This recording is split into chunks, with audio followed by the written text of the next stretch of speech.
Hello, my dear students. Welcome back to my English lessons. This is teacher Hasib Kabir here. In our previous class, we discussed some situations of telephone conversations and some useful expressions we need to use in those situations. In today's video, we will continue with those expressions. প্রিয় শিক্ষার্থী বন্ধুরা, আমরা আমাদের পূর্ববর্তী ক্লাসটিতে টেলিফোনে কথা বলার সময় যে বিভিন্ন ধরনের সিচুয়েশন তৈরি হয় এবং কোন সিচুয়েশনে কোন ধরনের এক্সপ্রেশন ব্যবহার করতে হবে সে সম্পর্কে আলোচনা করেছিলাম। তো আমাদের আজকের ভিডিওতে ওই এক্সপ্রেশনগুলো নিয়ে আমরা আরও বিস্তারিত আলোচনা করব। এখানেও আমরা আরও বেশ কিছু সিচুয়েশন নিয়ে আলোচনা করব এবং এই ধরনের সিচুয়েশনে কী ধরনের এক্সপ্রেশনগুলো আমরা ব্যবহার করব সেটা নিয়ে আমরা বিস্তারিত আলোচনা করব। চলুন তাহলে শুরু করা যাক। Our first situation is what to say while screening someone's telephone calls. কেউ যখন ফোন করবে তখন তার ফোন কলকে আমরা কিভাবে যাচাই করব? স্ক্রিনিং মানে হচ্ছে যাচাই করে দেখা। যে ফ্রেজগুলো আমরা ইউজ করতে পারি, number 1, May I tell him or her who is calling? আমি কি তাকে বলতে পারি কে ফোন করেছেন? অর্থাৎ আপনি যাকে ফোন করেছেন, সাপোজ আপনি কোনো অফিসে ফোন করেছেন, তো রিসেপশনিস্ট আপনার ফোনটা ধরলো, এখন আপনি অফিসের বসকে চাচ্ছেন। এখন রিসেপশনিস্ট ফোন ধরে বলল, may I tell him or her who is calling? আমি কি তাকে বলতে পারি কে ফোন করেছেন? অর্থাৎ সে তো আমাকে জিজ্ঞেস করবে কে ফোন করেছে, তো আমি আপনার পরিচয় সম্পর্কে কি বলবো?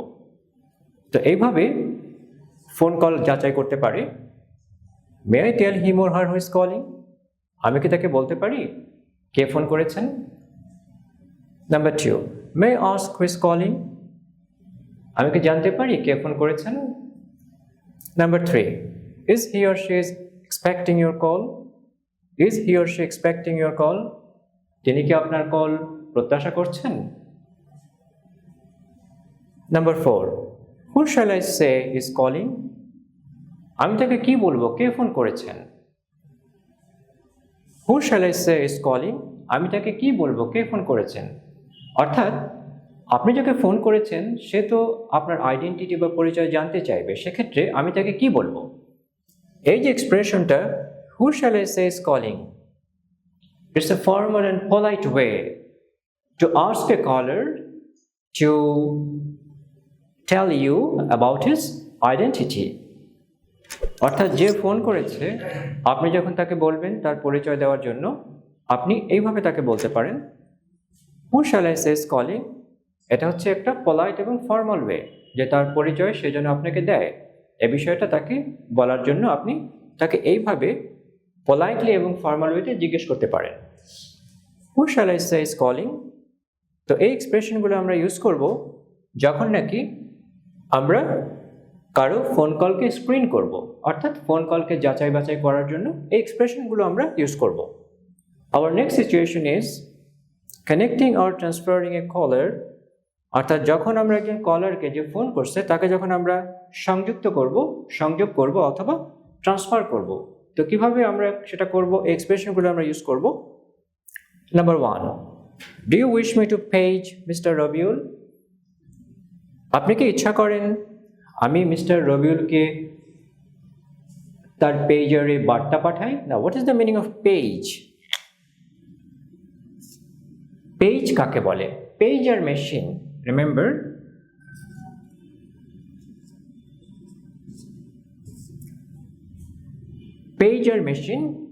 পেজার মেশিনটা কি ধরনের মেশিন? It's a wireless telecommunications device which you can carry.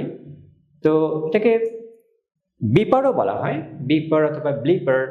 তো পেজার মেশিনটা হলো এটা একটা ওয়্যারলেস তারহীন টেলিকমিউনিকেশনস ডিভাইস যেটা আপনি ক্যারি করতে পারবেন, এবং যখন কেউ আপনাকে বার্তা বা মেসেজ পাঠাবে এটা নড়ে চড়ে উঠবে অথবা একটা শব্দ হবে। তো এই শব্দটা শুনে আপনি বুঝতে পারবেন যে আপনার পেজারে কেউ একটা মেসেজ পাঠিয়েছে যে সে চাচ্ছে আপনি যেন তাকে কল করেন। তো এই ধরনের মেসেজ পাঠাবার একটা মেশিন হলো এই পেজার মেশিন। তো এখন আমরা এইভাবে বলতে পারি, do you wish me to page mister Rabiul?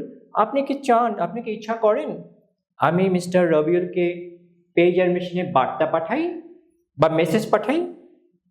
Number 2, I will see if she is in the building. আমি দেখব সে বিল্ডিং এ আছে কিনা। Number 3, let me page her.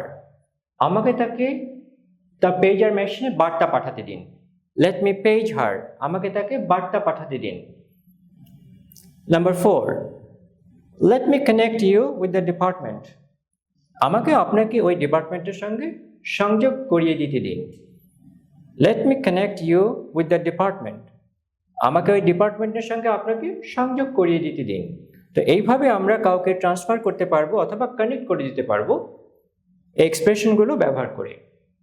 Okay, our next situation is what to say when putting someone on hold.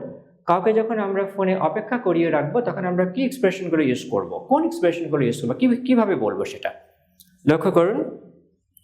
Number 1, his phone is engaged. তার ফোনটা ব্যস্ত। Can I put you on hold? আমি কি আপনাকে একটু অপেক্ষা করিয়ে রাখতে পারি? এভাবে আমরা বলতে পারি his phone is engaged. তার ফোনটা ব্যস্ত। Can I put you on hold? আমি কি আপনাকে একটু অপেক্ষা করিয়ে রাখতে পারি? Number 2, he is on another line. Will you hold? তিনি অন্য একটা লাইনে ব্যস্ত আছেন, বিজি আছেন। Will you hold? আপনি কি হোল্ড করবেন, অপেক্ষা করবেন? Number 3, please hold the line. অনুগ্রহ করে একটু অপেক্ষা করুন। I will see if she is available. আমি দেখব তিনি অ্যাভেলেবল আছেন কিনা, তিনি উপস্থিত আছেন কিনা, আমি দেখব। Number 4, would you care to hold? Would you care to hold? Would you care, এটা একটা গুড এক্সপ্রেশন, লক্ষ্য করুন। Would you care মানে হচ্ছে আপনি কি পছন্দ করবেন, আপনি কি পছন্দ করবেন একটু হোল্ড করতে, একটু অপেক্ষা করতে। আপনি কি একটু অপেক্ষা করতে পছন্দ করবেন? Would you care to hold? আপনি কি অপেক্ষা করতে পছন্দ করবেন? Would you care to, এগুলো বারবার বলে বলে প্র্যাকটিস করবেন। Would you care to hold? Would you care to hold? Would you care to hold? Number 5, would you like to hold? আপনি কি অপেক্ষা করতে চান? Would you like to hold? আপনি কি অপেক্ষা করতে চান? তো এই এক্সপ্রেশনগুলো আমরা ইউজ করব যখন আমি কাউকে ফোনে হোল্ড করাবো, অর্থাৎ অপেক্ষা করিয়ে রাখবো, তো আমরা এই এক্সপ্রেশনগুলো ইউজ করব। Let's move on and focus on some other expressions. Number 6, just a moment please. একটু অপেক্ষা করুন দয়া করে। আমরা এভাবে বলতে পারি hold the line, এটা ইনফর্মাল, hold the line, অপেক্ষা করুন। Number 8, she is on the phone at the moment, will you hold the line? আমরা এক্সপ্রেশনটা ইউজ করতে পারি she is on the phone at the moment, will you hold the line? এখানে একটা phrase use করা হয়েছে দেখুন, she is on the phone. What is the meaning of she is on the phone? She is on the phone অর্থ হলো তিনি ফোনে কথা বলছেন, তিনি এই মুহূর্তে ফোনে কথা বলছেন, আপনি কি অপেক্ষা করবেন? সো এই এক্সপ্রেশনগুলো আমরা ইউজ করব যখন আমরা কাউকে ফোনে হোল্ড করিয়ে রাখবো, অর্থাৎ অপেক্ষা করিয়ে রাখবো। Our next situation is interrupting a telephone call with other business. অর্থাৎ ফোনে কথা বলার সময় যদি কোনো কারণে বাধাপ্রাপ্ত হয় তখন আমরা যে এক্সপ্রেশনগুলো ইউজ করব লক্ষ্য করুন। Number 1, just a moment, I have another call. একটু অপেক্ষা করুন, just a moment, I have another call, আমার অন্য একটা কল এসছে। Just a moment, I have another call. Number 2, hang on a moment, এক মুহূর্ত অপেক্ষা করুন। hang on মানে হচ্ছে ওয়েট, অপেক্ষা করা। hang on a moment, একটু অপেক্ষা করুন। আমরা এভাবে বলতে পারি hang on a sec, hang on a second. সেকেন্ডকে আমরা যখন স্পোকেনে বলি, ইনফর্মাল ওয়েতে বললে আমরা সেক বলতে পারি, সেকেন্ডকে সংক্ষিপ্ত করে সেক বলা যায়। কিন্তু খবরদার কখনো আপনারা রাইটিং এর মধ্যে সেক বলবেন না, রাইটিং এ কিন্তু পুরো সেকেন্ড লিখতে হবে।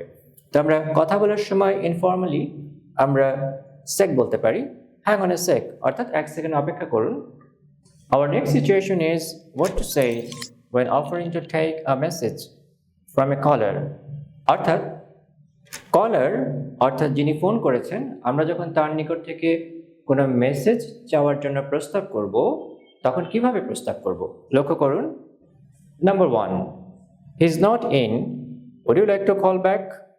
He is not in মানে তিনি ভিতরে নেই, অর্থাৎ তিনি অফিসে নেই। Would you like to call back? আপনি কি কল ব্যাক করতে চান? Number 2, he is not available, can I take a message? He is not available অর্থাৎ তিনি এখানে নেই। Can I take a message? আমি কি একটা বার্তা নিতে পারি? Number 3, she is away from her desk. তিনি অফিসে নেই। She is away from her desk মানে কি? তিনি তার কর্মস্থলে নেই। Can I take a message? আমি কি একটা মেসেজ বা বার্তা নিতে পারি? Number 4, may I take a message? আমি কি একটা মেসেজ নিতে পারি? তো এখানে লক্ষ্য করুন, আমরা ক্যান দিয়েও বলতে পারি, মে দিয়েও বলতে পারি। তাহলে পার্থক্যটা কোথায়? পার্থক্যটা হচ্ছে আমরা ফর্মাল সিচুয়েশনে মে ব্যবহার করব। মে ইজ মোর ফর্মাল, অর্থাৎ অফিসিয়াল এনভায়রনমেন্ট হলে আমরা মে ব্যবহার করব। May I take a message? Dear learners, আমাদের আজকের পর্বে আমরা টেলিফোন কনভারসেশনের কিছু গুরুত্বপূর্ণ সিচুয়েশন নিয়ে আলোচনা করলাম এবং এই ধরনের সিচুয়েশনে আমরা যে এক্সপ্রেশনগুলো ইউজ করব সেগুলোর ব্যবহার দেখলাম। তো আমাদের পরবর্তী ক্লাসগুলোতে আমরা এই ধরনের আরও সিচুয়েশন নিয়ে আলোচনা করবো ইনশাআল্লাহ। তো এই যে এক্সপ্রেশনগুলো, এগুলো আপনারা আপনাদের কনভারসেশন অর্থাৎ কথাবার্তার মধ্যে বারবার চর্চা করার মাধ্যমে এগুলোতে আত্মস্থ হয়ে যাবেন, এগুলো রপ্ত করে ফেলবেন। তাহলে একদিকে যেমন আপনাদের মুখের জড়তা কেটে যাবে, তেমনি খুব শীঘ্রই আপনারা ফ্লুয়েন্ট ইংলিশে কথা বলতে পারবেন। ওকে, তো ইনশাআল্লাহ আগামী ক্লাসে আবার দেখা হবে। Please don't forget to like and subscribe to my channel. See you next time. Allah Hafiz.